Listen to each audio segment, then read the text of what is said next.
Welcome to Human Marketing, a weekly podcast for B2B marketers unpacking how brands can stay authentic, demonstrate authority, and build trust as AI floods our feeds with content. I'm Chris Nelson, founder of Human Video. We remotely produce podcasts and other video content with real humans and just the right amount of soul. I'm delighted to be joined today by Chris Bogue. Chris will be well known to many on LinkedIn and TikTok, offering video coaching for sales, video content strategy, workshops, keynotes, and hilarious videos. Welcome, Chris. Thanks for having me. Chris, I've known you for a while on LinkedIn. Myself, I've seen your stuff. As I say, people will know you for a lot of kind of comic content, which is really refreshing, I guess, on LinkedIn. Also, like your main, I mentioned kind of all the things you do there, but one of the main things I know you from and kind of where we first got connected was you have two online courses helping folks get better at selling on video and creating video content. And the most recent course was actually currently a free offering of the pattern breaker, and that's where I kind of first got in touch with you. I took up the opportunity for the free course, and as soon as I watched it, I immediately clicked on the right and bought your other course. I don't remember because it was such great stuff. Just like as a starter, tell me a little bit about I guess how you got to this point, like what led up to that. We were chatting a little bit before we started here about your background in improv and comedy and writing.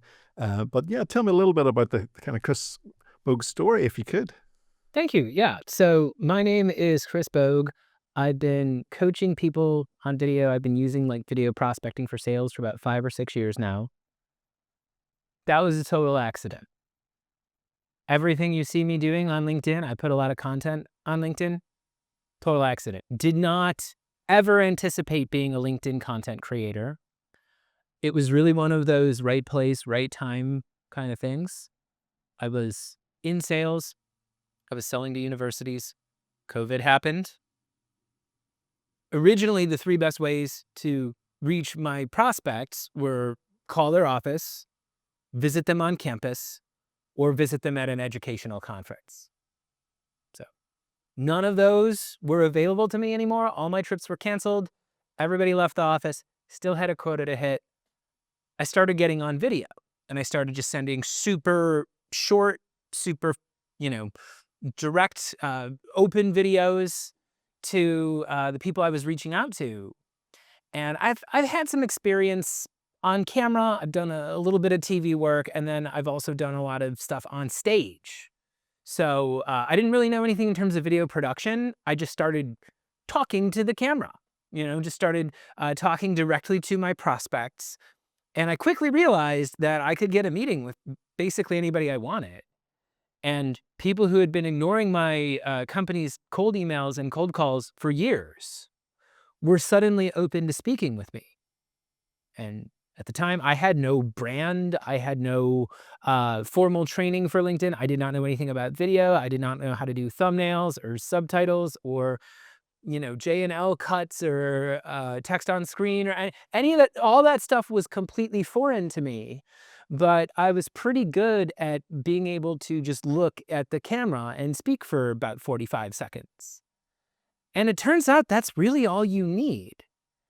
And I jumped full on into video prospecting because I just realized this is a really powerful form of communication that has not been studied the way phone calls and emails and running a sales presentation. People have been writing books. People have been studying that stuff for a long time. For some reason, there's basically no research on video prospecting, aside from the video companies themselves. And I started surveying my network, and I found out that even companies that were paying for these video prospecting tools were sending, on average, fewer than 5 videos per month per rep. I was like, how could that be? we are in this fantastic future where everybody has this amazing HD video camera in their pocket. We all have video, the ability to make great video. Why is nobody making video? Why is nobody in sales doing this? And I found it's either because you have writer's block or stage fright. Either you don't know what to say, or you are nervous to say it. And when people do make a video, it ends up being long, and it ends up being like a 5-minute unsolicited demo. They just kind of send you their demo, and it's them talking through the website. And I'm like, no, actually, if you just go talk to someone and you treat the video instead of your opportunity to show them a demo, if you used it as an opportunity to establish a human connection, it's so powerful, and you can get on people's radar so simply. And I was doing sales coaching and sales training and sales consulting, and then I started getting inquiries about video content because my content is oftentimes just weird as hell. I play multiple characters. I'm always trying to do kind of like visually weird things that just kind of like break the pattern and catch people off guard. And it's because I was doing sketch comedy for a long time. I was a sketch comedian. I was an improv national champion. I spent a lot of time writing and directing shows at Chicago's Second City, which is a theater that's been around since the 1950s. I've done a lot of workshops. I've done a lot of group improv training. I've written a lot of shows that I was not in. A lot of times I would be up in the booth. I tend to think I have a very good sense of being able to like write for other people and help other people look good. And I started just doing weird stuff on LinkedIn, and people were like, I want to do that too. And I'm like, good. That's what I'm trying to do here. When you're in comedy, everybody thinks it looks so easy. And so I'm trying to be like, yeah, go ahead. Just turn on your camera and go boop, boop, boo. And then they discover that it's not quite as easy as that. And then, maybe they'll get the course or something. But that's how I started doing stuff on LinkedIn. It was just kind of the right moment for me because I've spent a lot of time playing to small rooms. It's one thing to get a standing ovation when you've got a packed house and you're the headliner. When you're the opener and there's fewer than 10 people in the audience and they're not laughing, you have to do a good show anyway. So I'm used to playing to small audiences. I'm used to working a room where you have to make people feel like they're part of something, and they just saw something that was like cool and that they were a part of it. Their feedback, their suggestions, their, whatever, if you're doing crowd work, it determined kind of the outcome of the show. And so I just started doing that on LinkedIn. I started doing interactive stuff where I started pulling the audience in. And it ended up being a lot of fun. And now I do about as much content coaching as I do sales coaching. Okay, amazing. Yeah, there's a lot in there. I assume then, like that led to the creation of the courses to help more people and to kind of scale that in terms of beyond the one-to-one. Started with the complete guide to selling on video. Is that right? Is that Yeah. the first course? What happened? So I tell people don't make a course unless somebody asks you to. Yeah. Because they're hard to make. One, I was having clients who were telling me like, hey, could you turn this into a course because it's dense. We would do either a one-time coaching session, or we would do like monthly coaching where they're working with me once a week. And there's just a lot to video. You think about sales, traditionally it's if it's email, it's like, okay, you're focusing on the words. Maybe you're teaching them how to do a presentation, so there's like a slide deck in there. Video is your words, and it's how you show up, and it's text on screen, and it's thumbnails, and then there's a lot of theory behind like, how do you get the person to click? How do you get the person to watch? How do you follow up with them? What should people be doing for editing? There's all these questions. And also it's like, there's a lot of LinkedIn theory in there too. There's a lot of like, how do you find the people that are right for you? How do you get them into your network without seeming like a creep? How do you ask for a sales meeting in a way that's actually gonna get a response and maybe a conversation? There was just a lot there, and, people I move very fast. I'm a very, like my mind goes, like, super fast, and, it can be super helpful because there's a lot of tasks to do associated with video. But, yeah, people were asking me, like, "Hey, is there any way you could release this in some sort of format where I can go through it slowly?" And that's how the complete guide to selling on video was born. And keep going through it, or go, go back on something you weren't quite sure of, or come back to it a few months later, or something specific maybe you're needing to focus on. Um, the latest course, then, the one that I found first, about breaking the pattern. Can you tell me a little bit about the thought behind that? What led to creating a second course? Yeah, what one, and what's that all about? Yeah, so, my newest course is called The Pattern Breaker, and, yeah, again, it's that same kinda idea where it's like there's a lot of people who I know the sales stuff is super valuable, and I just know I've been a sales guy all my life where it's like, they're not gonna call you, you know? You gotta go out there and ask them, you gotta go ask a lot of people, and the video allows you to be understood. It allows you to, communicate in a way that conveys respect. You can show up as something more professional and respectful and more welcoming, more friendly than 99.9% of what they get in their inbox. But people don't really have a lot of patience for that, and they just see the feed and they want to go out there and start doing stuff in the feed, and like, yeah, it's this thing where we all kind of can't help but look at our engagement. And if you're making video content, if you're making if you're making any sort of content out there, you think all the time about the number of comments you get and the number of views you get and all that stuff, and it changes a lot, and the algorithm in many ways is outside of our control.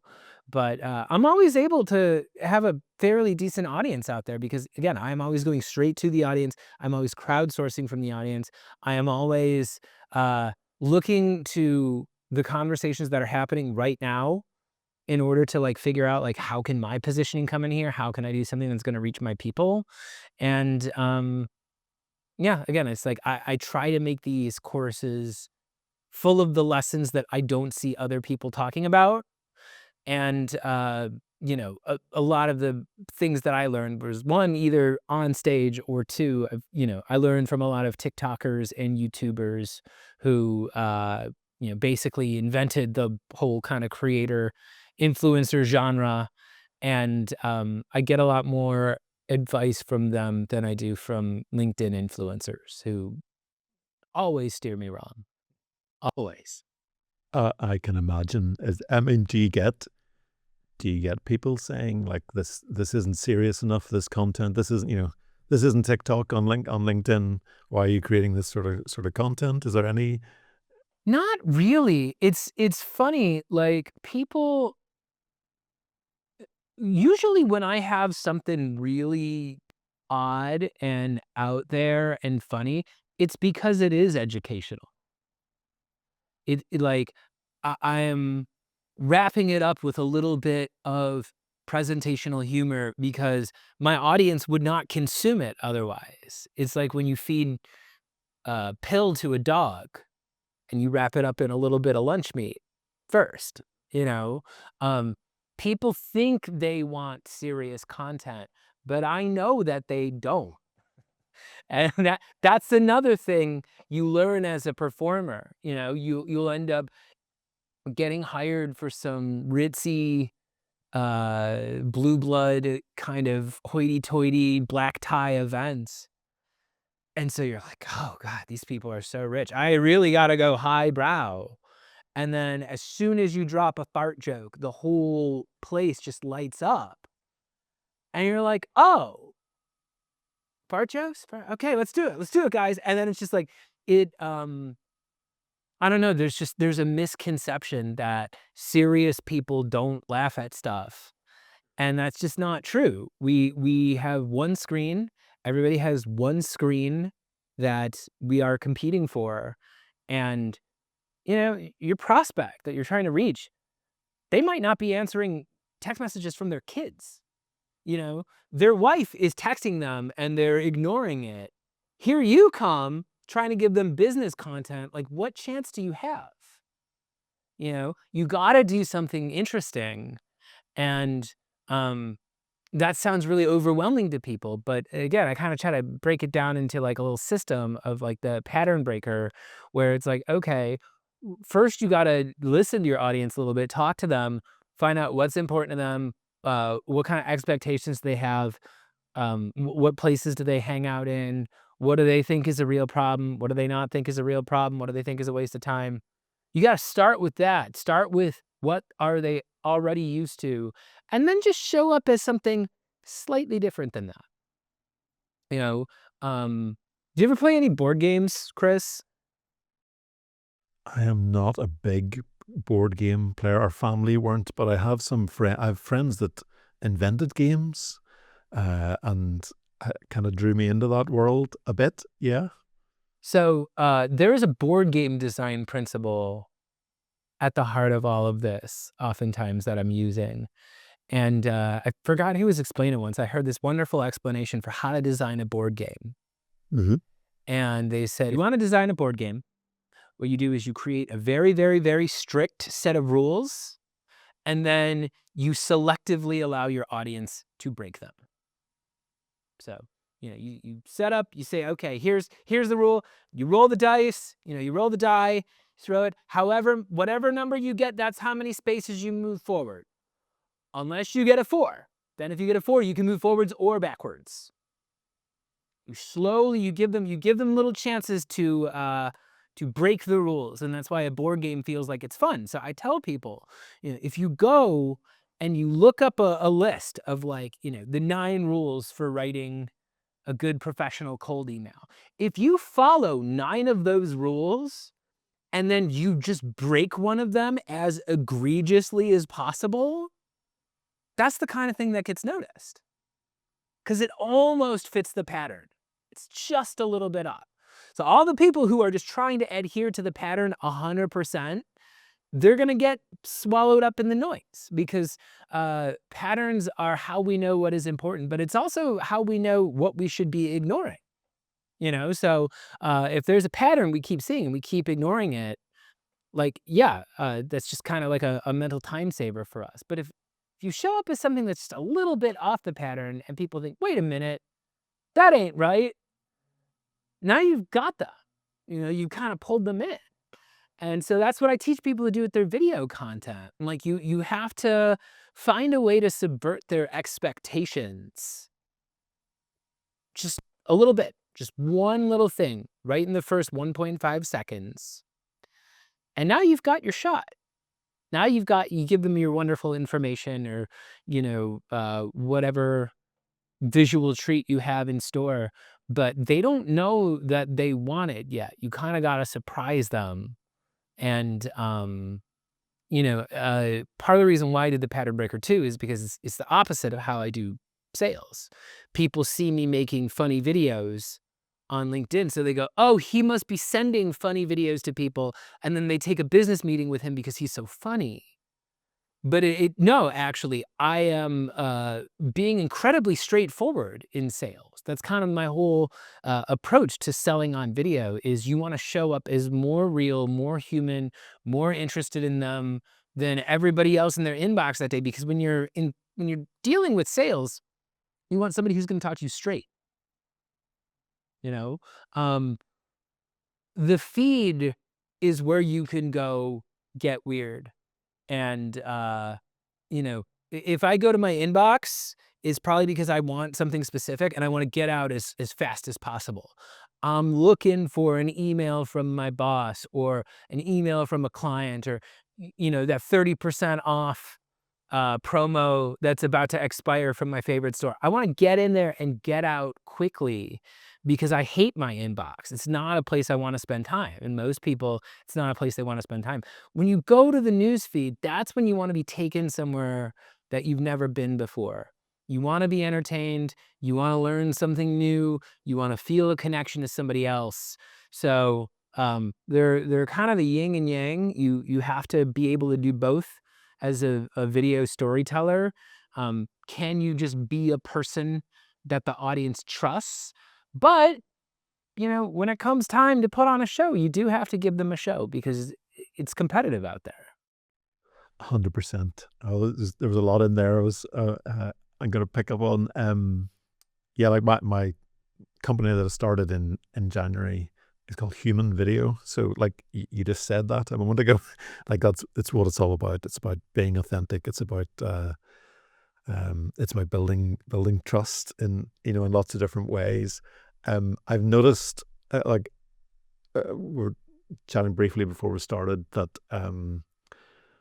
the the whole like concept of authenticity, and uh, we mentioned about AI. Some of your most recent posts have been really great, and very funny posts about like ChatGPT, and about I think the most recent one was like what AI thought you looked like, or its version of your your portrait, which was slightly terrifying. I'm sorry.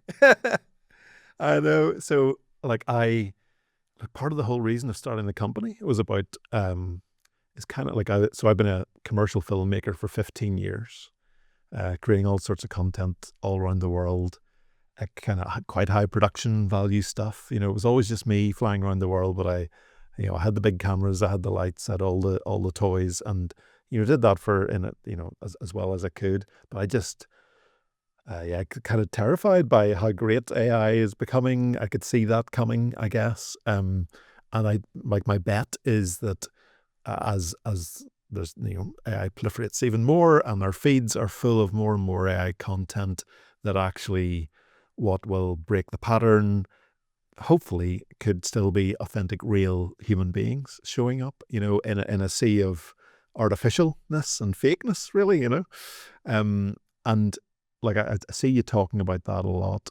Like, how do you feel about all that? As someone who's creating really original, really authentic, real content, and like even we saw like this week the Google VO3, which is just like for narrative stuff, is getting really close. There's still something all of us, but it's like the ease with which people can create beautiful video and narrative stuff is getting even more terrifying every week. Like how do you take all that? Where do you think all that's going? Yeah, I mean, it does look pretty impressive, VO3, but I guess I'm just focused on such a different part of the video experience than like, can you make the most perfect visual image possible? You know, um, I am actually very interested in the way that young people use video. And oftentimes, with my training and consulting, I have to tell them, outright, like, I'm not doing this for you. I'm doing this because your team has a different relationship to video than you do. And a lot of times I work with people who like, yeah, non-video people, but older people who like they're used to when you make a video, you have to call in a camera crew and it's the lights and it's the, all that stuff. And I'm like, if you watch some of these TikTokers, it's like it's a person walking around talking into their microphone. There's like laundry in the background. Um, there is a casualness to it that you're missing, you know?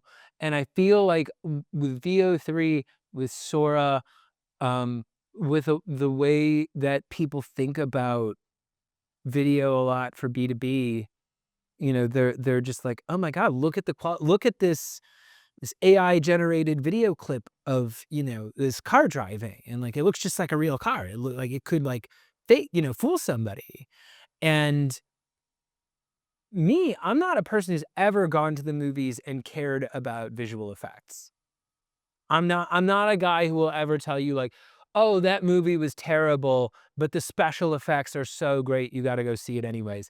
That's not the kind of person I've ever been, and, you know, there's been a lot of fantastic special effects quality, in, Hollywood, over the past couple decades, those never look as good as like the just actual human beings doing something together on the screen, and um, my whole kind of thing is like, okay, well, if I'm watching a Hollywood film and these are A-list actors, these are the top studios in the world making the highest quality videos possible, and it looks fake, you know, um, how good is your fake AI generated sales video really actually going to look? You know, um, because if it looks just the tiniest little bit fake, you're going to lose your audience. Whereas if you actually make that human connection and they're like, oh my God, this guy actually turned on a camera and actually made a video and sent it over to me, you can get them to watch it. Not because they're like, oh my God, this is the most incredible thing I've ever seen, but because there's another human being on the other end that you have access to. And I just think of it so much more as like you have the ability to go sit in someone's home with them. They're going to take you into when you are on their smartphone screen, you are closer to them than 99.9% of people in their life are ever going to get. And I just do so much thinking about like, how do you actually create a connection with another person? How do you do it in a way where you and the audience are like co-collaborators and you're making something together? One, that's like a really interesting thing. Two, that is a thing you can do with AI too. Uh, that concept can extend to any sort of medium, not just video. But again, I think with the AI video stuff, we're still in the like, oh my God, doesn't this look so real kind of a phase. And I'm a person who's like, what are you gonna do with it though? What are you gonna do with it? You're gonna show me a picture of a fake car. Like, okay, I can go watch as much of that as I want.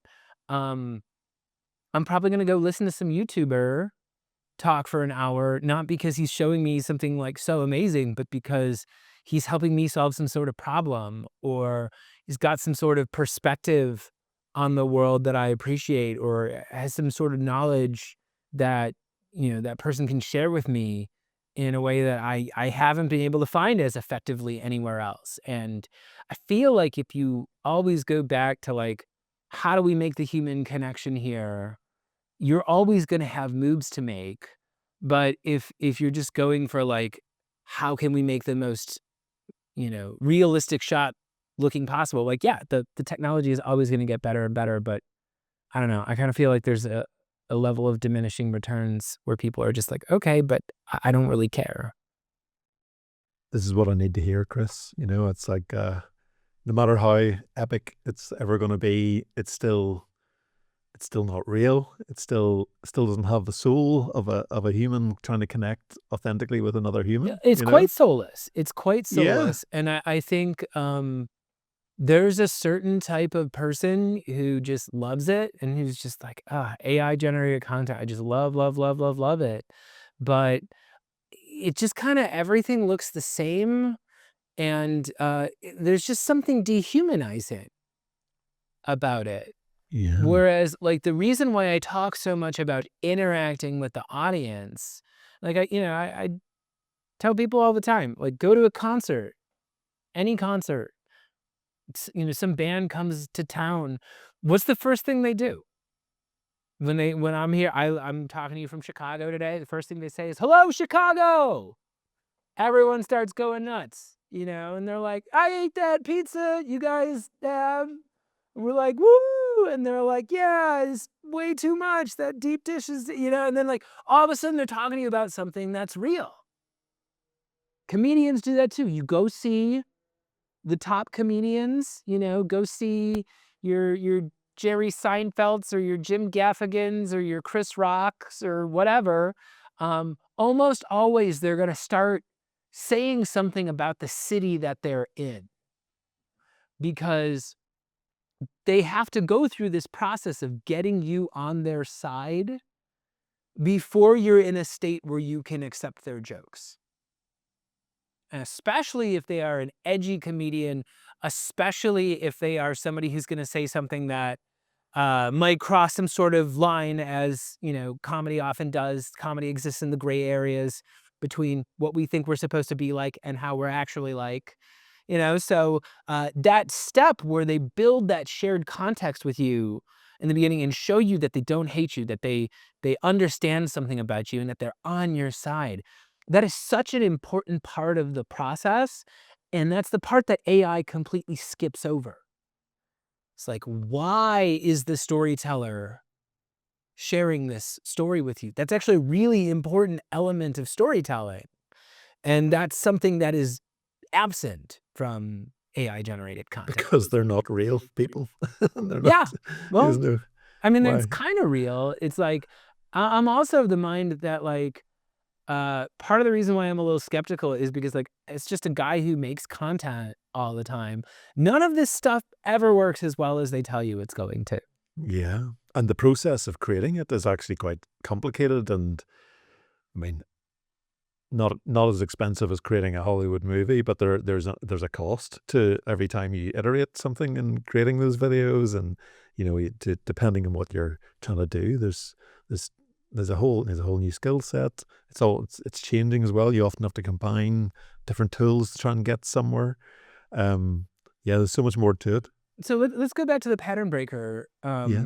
No, I use a couple different types of AI tools for my workflows. Um, ChatGPT is an interesting one because ChatGPT will kind of ruin what you have to say if you're not careful with it. Have you ever used Notebook LM by Google? No, not yet. No, So uh, I've heard of it. I haven't used it. Notebook LM is a little bit better. Notebook is like, you can plug in a bunch of sources and then ask it for summaries or ask it for information or whatever, and it will only use the sources that you gave it, which is helpful. So, like, in my case, I'm like, oh, okay, um, here's my course, here's the lessons, I'm gonna feed you the transcripts, break these down into, like, worksheets, and, like, I mentioned questions at the end of it. Put these questions down here and create a worksheet for me summarizing the main points of this lesson. ChatGPT can't do that. I thought that was a little odd. Um, you think these AI tools are just going to summarize the information that you give it, but it's making editorial decisions. And so, like, an example is, like, in the pattern breaker, one of the first assignments I have is just like, go through your news feed for 5 to 10 minutes and write down every pattern you see. Just take note of the pattern. And when ChatGPT summarized that chapter, it was like, here's the assignment. Take note of the patterns. Write whether the pattern is a good or a bad pattern. Write suggestions on what they should be doing instead. And I'm like, no, no, no. No, no, that's a different module. That's a different module. I'm not telling the viewer to do that yet. Like, this is just the part of the process where you listen, and the part where you try to make it better, that comes later in the course. And it's funny because I couldn't get it to just summarize the things that I said. And I started getting angry, so I started, shouting obscenities in all caps at ChatGPT, as you do, because otherwise it's never going to do the correct thing. And I got so frustrated that I was like, tell me a story about why you won't do anything I say. ChatGPT, I want you to tell me a story why you can't just simply summarize the lessons and exercises that I'm trying to give my audience. And told me, once upon a time, there was a well-intentioned AI program called ChatGPT. And there was a creative content creator named Chris Bogue, and ChatGPT desperately wanted to help him deliver his vision to his audience, but he'd been trained. ChatGPT had been trained on so many millions of hours of bland, forgettable, generic corporate training that it just couldn't help itself and start making it into something more universal, more actionable, more, something that's in line with the worksheets from these trainings that they have to do. And I'm like, The reason why I tell the audience to go through their newsfeed and spend 5 minutes noticing the patterns instead of asking them these 5 different questions is because if I give them one simple thing to do, they might actually do it. Whereas the corporate training just gives you 5 little mini exercises that the audience is probably gonna ignore. And, yeah, it's this interesting thing where I'm like, "Oh, man, I'm literally begging it to just use the words that I gave it, and it won't." And when you're a person who is like a creative mind, you need editorial control over what you're doing. And there are times where you're not trying to make it generic or, you want to do something that is a little surprising or a little uh, unconventional or whatever. And it's like, oh, you can never really trust that. And like, maybe you can. Maybe we'll get to a point where you can just be like, I want the thing. And you snap your fingers and it comes out exactly the way as you want to. But with video, there's so much of like, you try to do it again, but then the next version doesn't even come out half as good as the first one, and then you're reprompting and you're reprompting 20 minutes later, you're angry because you got absolutely nothing done, and it's not giving you what you want, and you can't figure out how to convince it to give this to you.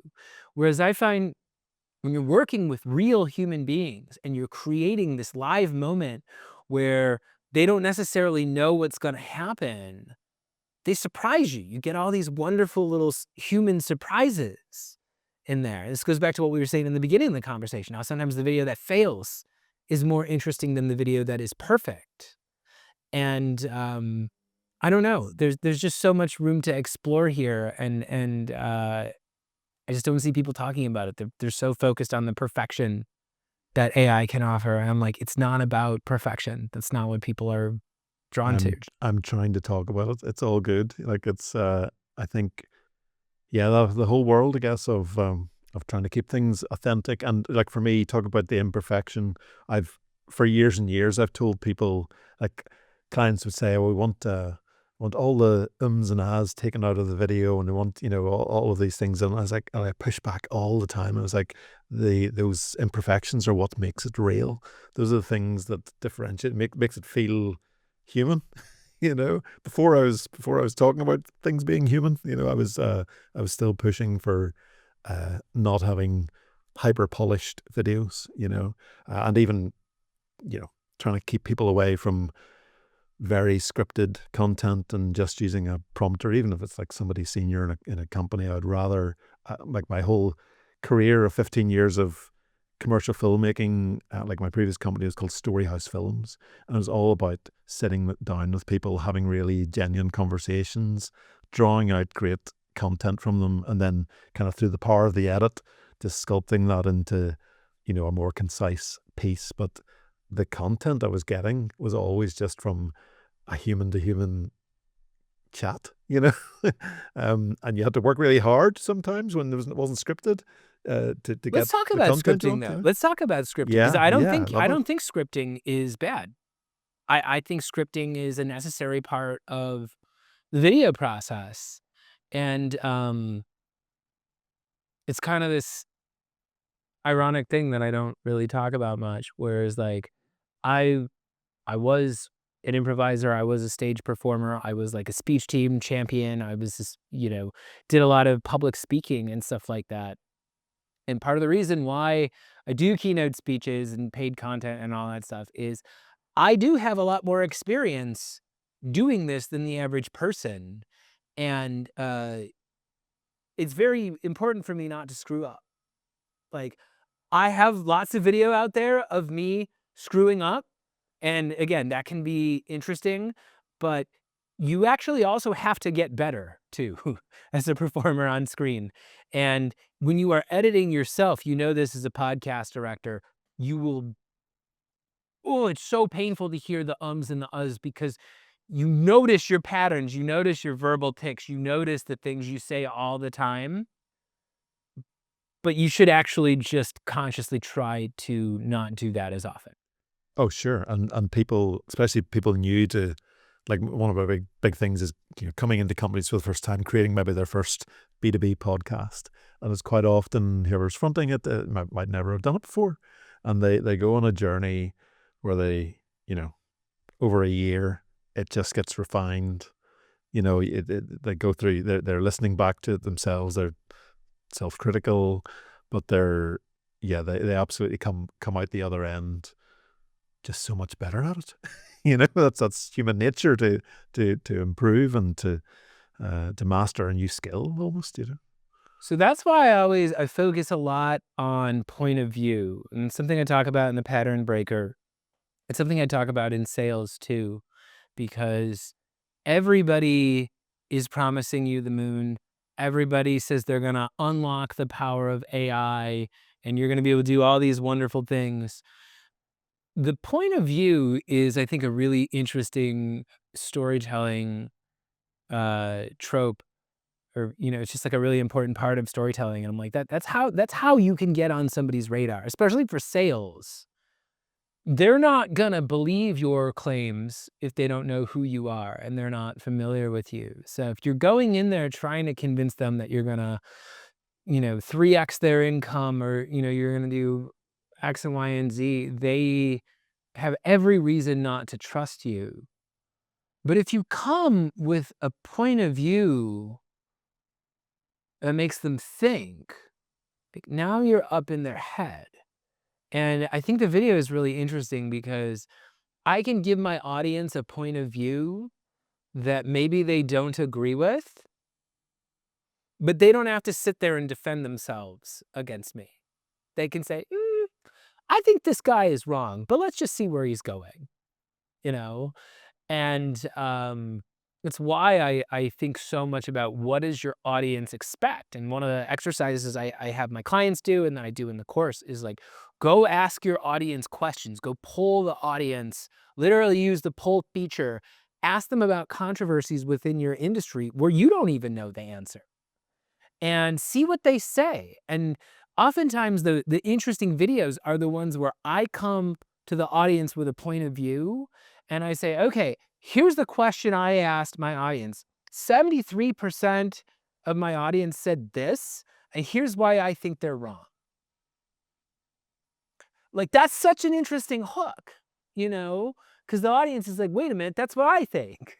I'm not wrong, I'm me. I'm right about most everything, you know? And then I got to go make my case.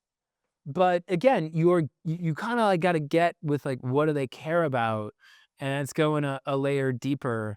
And, you know, if you arm yourself with a strong point of view, it can help you a lot. And, you know, I think with the delivery of the script, I script things. I teach my audience to write in bullet points. Oftentimes the exact lines are not word for word what's on the page. But I always believe in like, start with your point of view, figure out what you feel about this issue, what you feel about the audience. And then if it's an entertaining video, especially if it's a comedy video, you know, I learned, give a couple different takes, you know, especially if I'm doing multi-character stuff, I'm probably going to give 2 or 3 line reads of each line, because then when I go and edit it, I can just choose the one that's the funniest.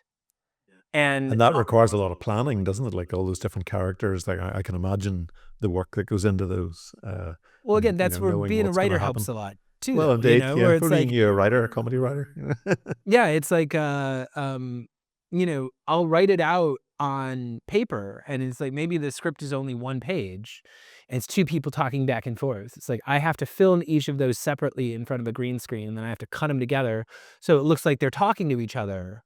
But yeah, each line I kind of find, you know, I'll try it smiling, I'll try it angry, I'll try it confused, I'll try it a little accusatory, I'll try it a little trusting, I'll try these things. And then you get to kind of have some fun and kind of objectively, you take off your actor hat and you put on your director hat and you say, okay, objectively, which one of these is giving the best performance? And it's funny because, one, it's almost never the biggest take. I find that the funniest take is almost always the one that has some element of subtlety to it. The joke is a little bit understated. But also, it's either the first take or the last one. Either you get your best read on the very first one, or you do the line 10 times, and then you're like, okay, that last one felt good enough. We That's the can move story on of to my the next life. one. Yeah, it's the last. I always say to people, it'll be the last take, but it doesn't work if we don't do the other ones. You know, Well, and that's the sometimes the first one process. is the best. Sometimes the first one is, it seems the least rehearsed. It's the most conversational. It's like, often I will look at those takes and I'm like, oh, that first one is the only one that feels like I'm really talking to the audience. The other ones, it feels like I'm trying to convey too much, or I'm trying to emote too much. I'm overemphasizing a word like they're not going to get it. That first one sounds the most off the cuff. So let's go ahead with that. But again, that requires a little bit of thinking about, what do I want my audience to feel?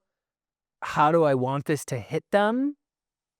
And I find, especially on LinkedIn, most people are not thinking that far. They're like, I need video.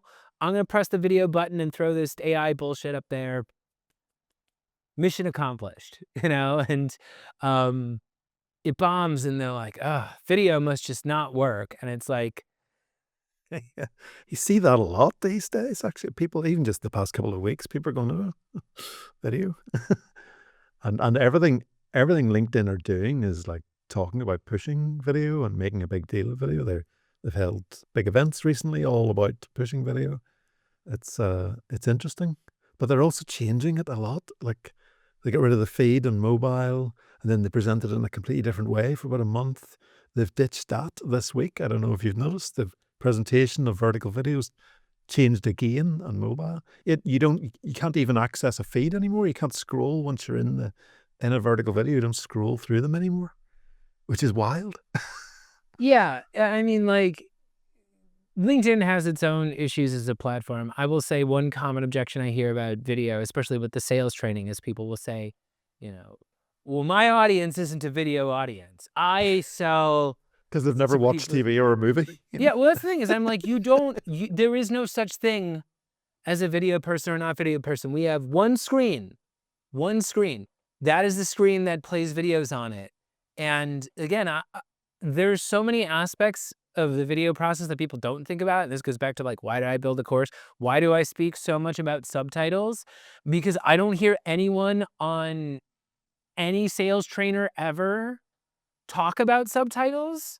And I call that the Uber test with people. I say, okay, assume you're a busy corporate executive. You are in the back seat of an Uber. You are headed to the airport, for a flight. You get 2 videos sent to you. You're checking in your inbox. There's 2 videos.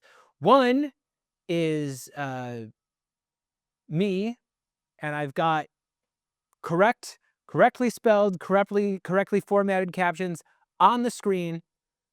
You can just sit there and watch it with the sound off. Or you get one and the captions are all jumbled, or there are no subtitles at all. You got to go take out your earbuds and put your headphones on to be able to listen to it.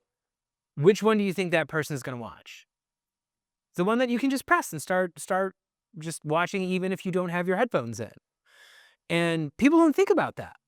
They spend so much time making the video, it doesn't occur to them that the vast majority of their audience are going to watch it without sound. 80% of mobile LinkedIn videos watched on mute. Yeah, it's wild. That's a comedy thing too. That's a thing. Like, growing up, I hated subtitles because it would ruin the jokes.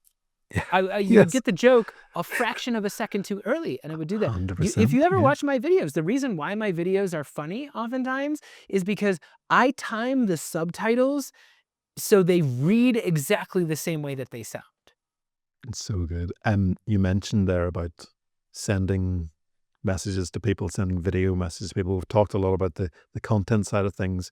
As a last question, Chris, I'd love to dive into just really quickly the whole concept of sending, like, video DMs, and like how you do that, how you think about that. I noticed on your LinkedIn profile, you're a strategic advisor for SendSpark as well, which is an organization that I know really well. Actually, I'm going to have Bethany on the podcast soon, CEO of SendSpark. So yeah, like, tell me how you use video in kind of outbound in messaging. Yeah, how do you think about all that? Well, my whole approach to video prospecting is like make it shorter, basically.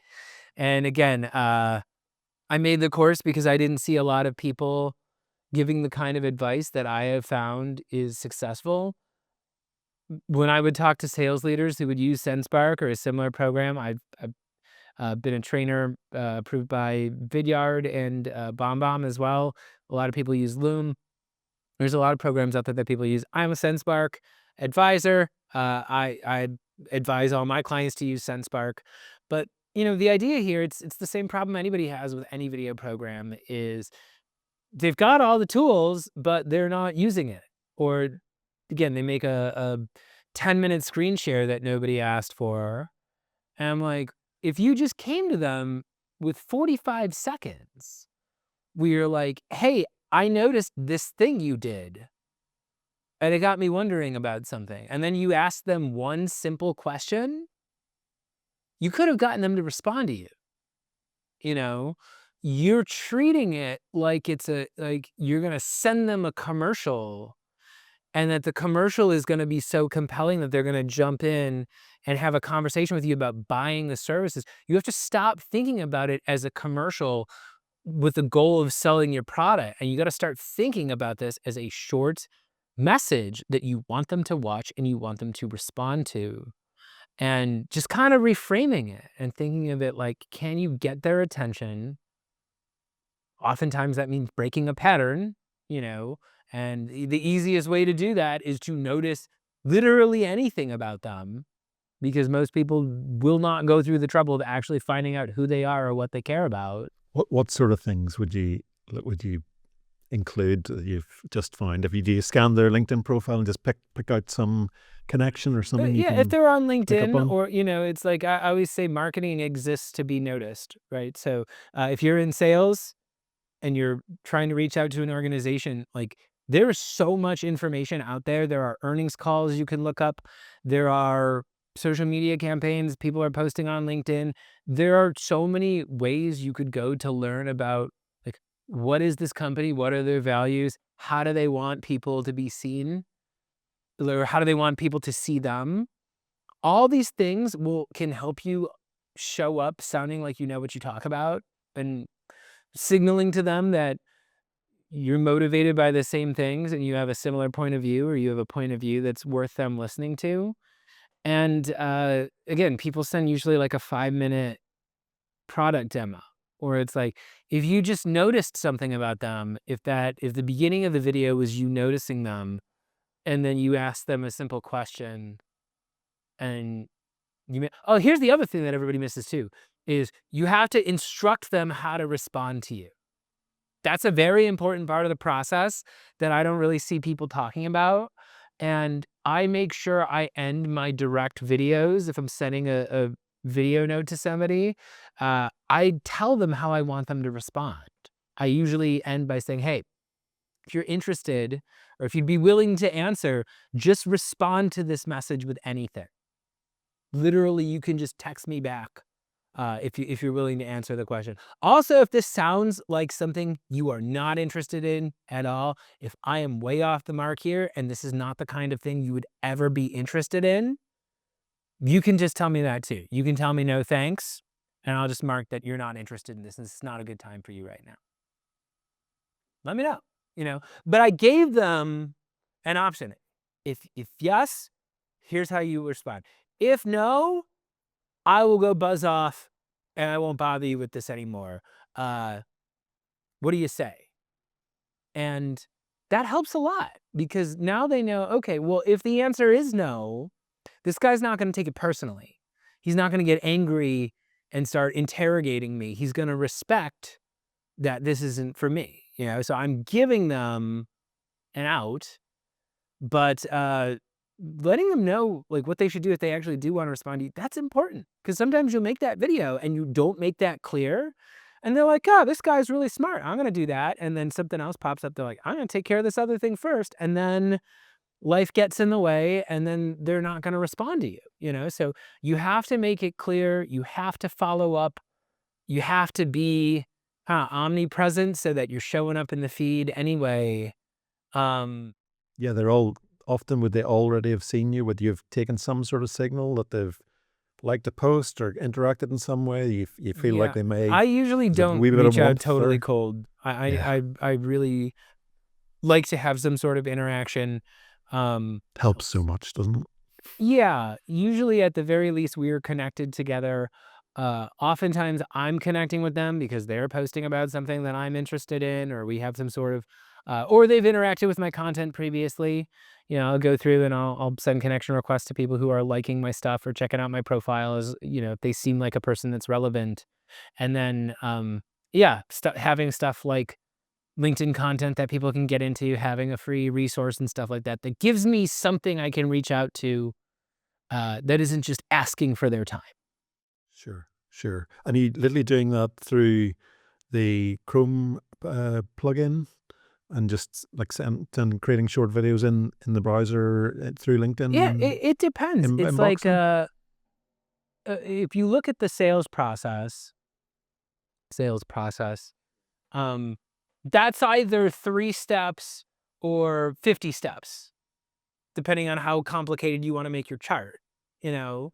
So it's like there in the most basic form, sales is like person is not aware, person becomes engaged, person is in the pipeline, person either closes or doesn't close, and that's the breakdown of it. Um, in the modern sales selling, there's all these different touch points. Maybe you saw each other at a convention, maybe you connected on LinkedIn, maybe you interacted with their content, maybe you set a meeting, maybe you sent them something in the meantime, leading up to the meeting, maybe you were doing a little bit of nurturing with your content. There's like quotes when people ask for a quote. That's another big one. There's all these stages along the way, and video works well for all of them. You know, so sometimes I'm making uh, a direct video. Sometimes I'm not, you know? I have a SenseSpark video that's queued up. That's just a sample chapter of my course, where if I'm talking to somebody and, the conversation is going well or they seem relevant, I say, hey, I've got a new course where I go into building your creative process and making some stuff that's going to help set out in the newsfeed. Do you want a sample chapter? Let me know. And if they're like, "Oh, yeah," I just send that over. That's a SenseSpark video. I can see if they clicked it. I can see if they watched it, and then it's got a call to action at the end of it. It's like, "Go here to check out the pattern breaker," I'm giving them, the way to go, and again, I'm, like, just asking them. I'm asking them, like, "Do you wanna do X or do you wanna do Y? Here's what you do if you wanna do X. Here's what you do if you wanna do Y." Um, I think at the end of the day, people don't think enough about like what can reasonably be expected from my audience to do. They're like, I'm gonna go make a cool video, and then that's gonna cause the person to jump in the pipeline and ask for my services. And it's like, you got to do a lot more back and forth before that happens. And the video allows you to do that on your own terms. It allows you to show up in a way that you control. You can be the version of yourself that you want to be. You can be the version of yourself that is poised and polished and friendly and interested in them. And they haven't figured out how to do that with AI yet. So just turn on the camera, and even if it kind of sucks, it's better than 99% of what people are doing out there. That sounds like human marketing to me. To bring it all around. Chris, this has been awesome. Thank you so much. Where was the best way for people to connect with you, to find out about the courses, particularly? Obviously, you're on LinkedIn. Like, what's the best way to find out about everything? Yeah, so if people want to follow my content, you can look for me on LinkedIn. Go ring the bell. I'm Chris Bogue. I make content all the time. So content about sales, content about how to monetize your creative skills, content about how to make cool videos, how to make creative processes. All that stuff is there for free. You can go to chrisbogue.io if you want to check out my courses, or if you want to, shoot me a message about like training or coaching or workshops. And yeah, that's basically the best 2 places to find me. I love it. I'll link to all of that in the show notes as well, and I can absolutely endorse the courses that I've watched as well. Thank you so much for your time, Chris. It's been really awesome. My face is sore from smiling so much, and yeah, it was really great. Thank you so much. Thanks for having me.